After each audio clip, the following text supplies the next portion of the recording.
તો ગાંધીનગરમાં એલઆરડી પુરુષ ઉમેદવારોએ ધરણા યોજ્યા છે અને પોતાનો રોષ પ્રકટ કર્યો। સેન્ટ્રલ વિસ્ટા ખાતે આ ધરણાનો કાર્યક્રમ યોજાયો। મહિલા ઉમેદવારોની જેમ પુરુષ ઉમેદવારોની સંખ્યા વધારવા માટેની માંગ કરવામાં આવી છે અને મંજૂરી વગર ધરણા પર બેસતા 100 જેટલા ઉમેદવારોની અટકાયત કરવામાં આવી।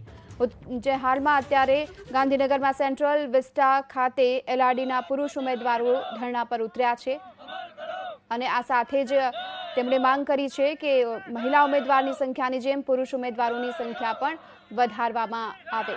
પાટનગર ગાંધીનગરમાં એલઆરડી જવાનોએ ધરણા કરતા તેમને ટીંગાટોળી કરી અટકાયત કરવામાં આવી।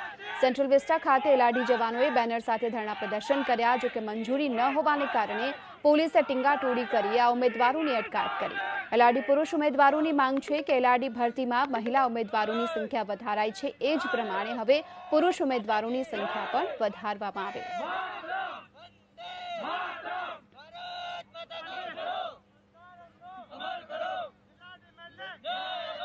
અંગે વધુ વિગતો મેળવીએ સંવાદદાતા વિપુલ બાલધા આપણી સાથે જોડાઈ ચૂક્યા છે। વિપુલ, મંજૂરી વગર ધરણા પર બેસતા ટીંગાટોળી કરી અટકાયત કરવામાં આવી છે।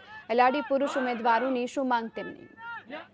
એલઆરડી ઉમેદવારો ઘણા સમયથી રજૂઆત કરી રહ્યા છે કે જે એલઆરડી ભરતી કરવામાં આવી 2018માં જે આ ભરતી પ્રક્રિયા શરૂ થઈ હતી, તેમાં 2019માં જે મહિલાઓ જ્યારે ઉપવાસ ધરણા પર બેઠી હતી ત્યારે રાજ્ય સરકારે મહિલા ઉમેદવારોની સંખ્યામાં વધારો કર્યો હતો, પરંતુ પુરુષ ઉમેદવારોની ભરતી સંખ્યામાં વધારો નહીં કરતા તેમને અન્યાય થયો હોવાની રજૂઆત પુરુષ ઉમેદવારો કરી રહ્યા છે। ખાસ કરીને 9000થી વધુની સંખ્યામાં એલઆરડી ભરતી જે યોજાવાની હતી તેમાં મહિલાઓને વધુ સંખ્યામાં જ્યારે ભરતી માટે સરકારે નિર્ણય કર્યો ત્યારે જે 33-67નો રેશિયો રચવો જોઈએ તે નહીં જળવાતા એલઆરડી યુવાનો પોતાની સીટોમાં વધારો કરો। જી આભાર આપનો આ સમગ્ર માહિતી બદલ। તો જે પ્રમાણે હવે મહિલા ઉમેદવારોની સંખ્યા જે વધારવામાં આવી છે એ જ પ્રકારે એલઆરડીમાં પણ પુરુષ ઉમેદવારોની સંખ્યા વધારવામાં આવે એ જ માંગ સાથે ધરણા, જો કે મંજૂરી ન હોવાથી અટકાયત કરવામાં આવી।